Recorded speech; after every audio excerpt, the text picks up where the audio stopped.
Good evening, everyone. David Molko with you on this Wednesday. We want to get right to breaking news. First, what appears to be a deadly shooting in southeast Portland near the East Bank Esplanade. You're looking at live pictures from the scene near southeast Madison. Authorities say a witness flagged down a patrol officer just before 9 this evening and reported hearing gunshots. Police say they found the body of a man on a path there. Right now, the Esplanade remains closed. No word on any suspects or arrests. Of course, we'll keep you posted. But we have more breaking news now, this time in the Columbia River Gorge, where a new wildfire is burning on the Washington side northeast of the Dalles. This is the Avery fire, which has shut down State Route 14 in the Wishram area. Right now, there are level 3 go now evacuation alerts in place, with the town of Wishram itself along the Columbia under a level 2 be set. Folks are being asked to evacuate to the east.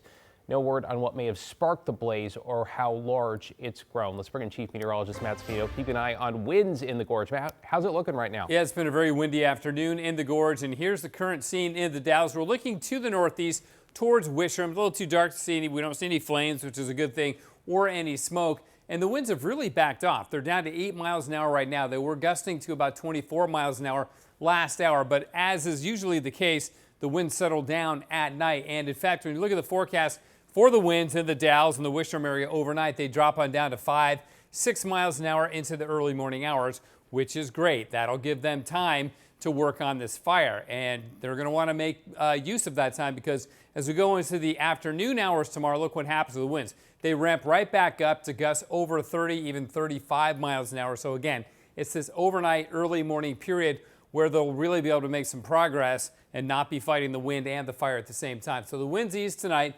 Tomorrow, becoming windy again in the afternoon, as I just showed you, and then the winds will back down again tomorrow night. I'll have more on this and our forecast, which includes a lunar eclipse. David? Oh, looking forward to that. Thank you, Matt.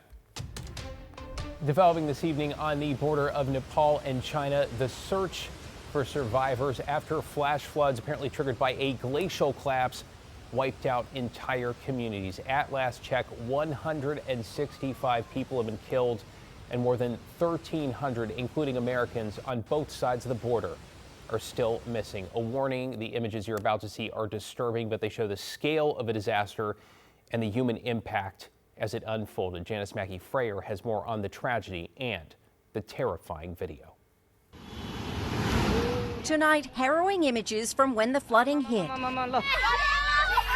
Passengers on a bus panicking as they watch people trying to outrun a monster wave. A surveillance camera on the Tibet side of the China-Nepal border showing crowds running for cover just before a building is wiped away by a wall of water. Tonight, the trail of destruction along the border catastrophic. Construction workers scrambling to escape as the wave barrels towards them. That red truck also trying to outrun the torrent of water, but eventually is swept away. Buses lined up on this parking garage, quickly destroyed. In Nepal, before and after images showing the overwhelming scale of destruction. Entire communities along the border submerged in water and mud, effectively erased. In all, hundreds are now missing, including nearly 300 foreign tourists. Nepal officials say dozens of Americans among them. The Nepal Army has been deployed to the areas hardest hit. Many now buried in mud, this woman among the survivors. What caused the floods is still unclear, though officials believe an earthquake might have triggered an ice avalanche that unleashed disaster. Tonight, the State Department confirms at least 54 Americans are impacted by this disaster in Nepal. Here in China, officials say they are rushing in rescue teams, so this really is a race against the clock on both sides of the border. Those numbers keep going up. That's Janice Mackey-Freyer in Beijing. Back in the Northwest, Oregon's Attorney General is suing again, joining other states challenging new Postal Service rules now in place for mail-in ballots, part of an order that was handed down by the president. Let's bring in Alma McCarty in the newsroom. And Alma, this is once again raising a lot of questions. Yeah, David, this is one of those ongoing stories that can be tough to keep up with. But bottom line, this new lawsuit comes just a couple of days after the Supreme Court ruled a previous lawsuit was premature. So what's changed since? Well, take a look.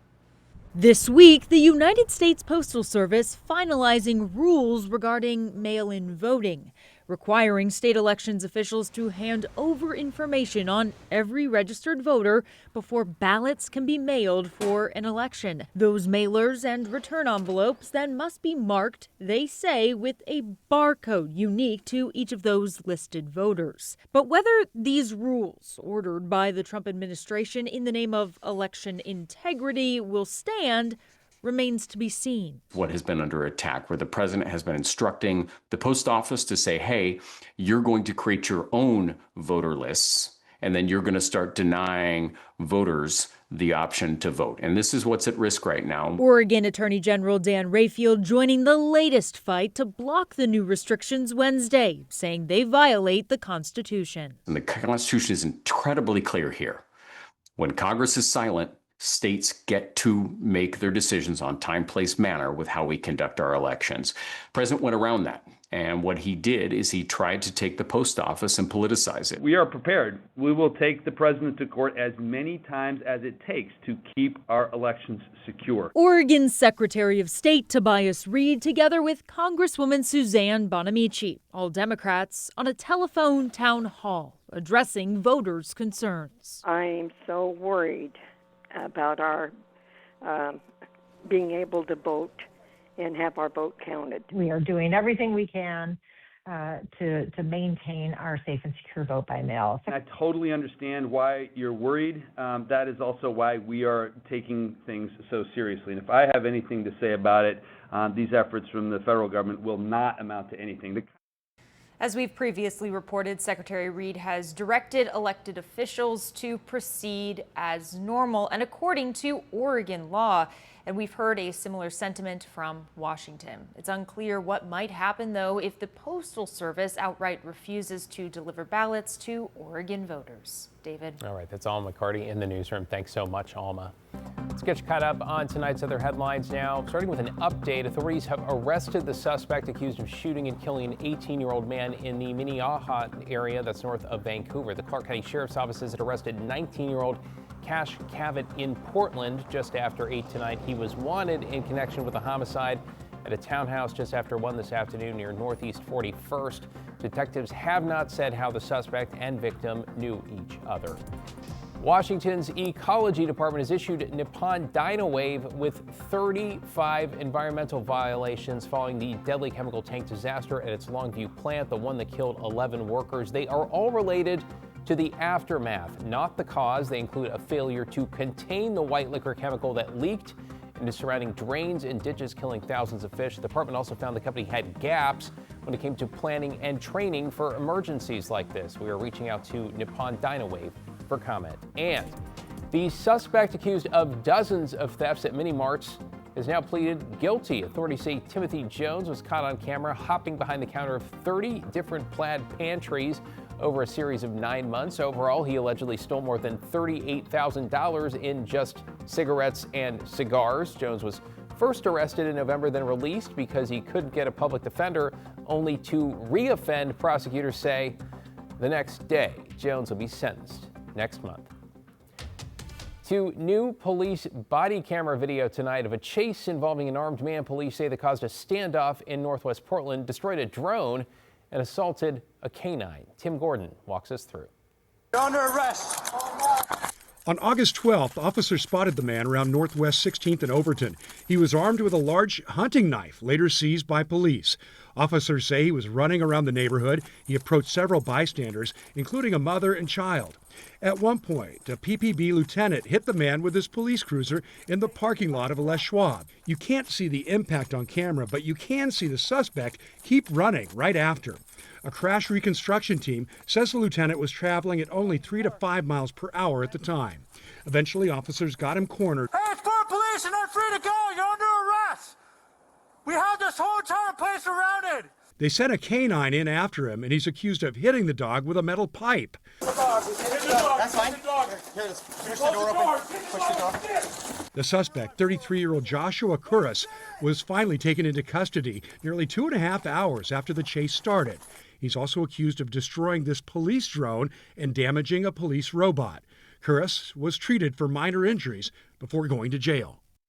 That's Tim Gordon reporting. The lieutenant who hit the suspect with his vehicle is now on administrative leave, and the police canine, we understand, is doing okay.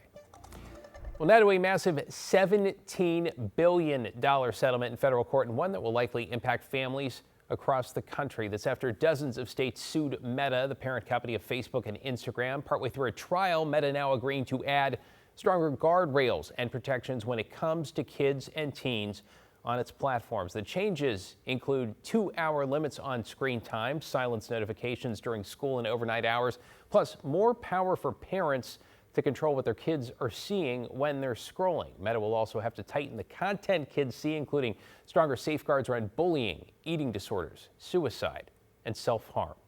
We see hundreds of kids each year who have been on the receiving end of really serious bullying, and there's a direct contribution or a direct causation to their suicidal ideation. Together, Washington and Oregon could see over $400 million from the settlement. An independent auditor will be watching to see whether the changes are made and are working.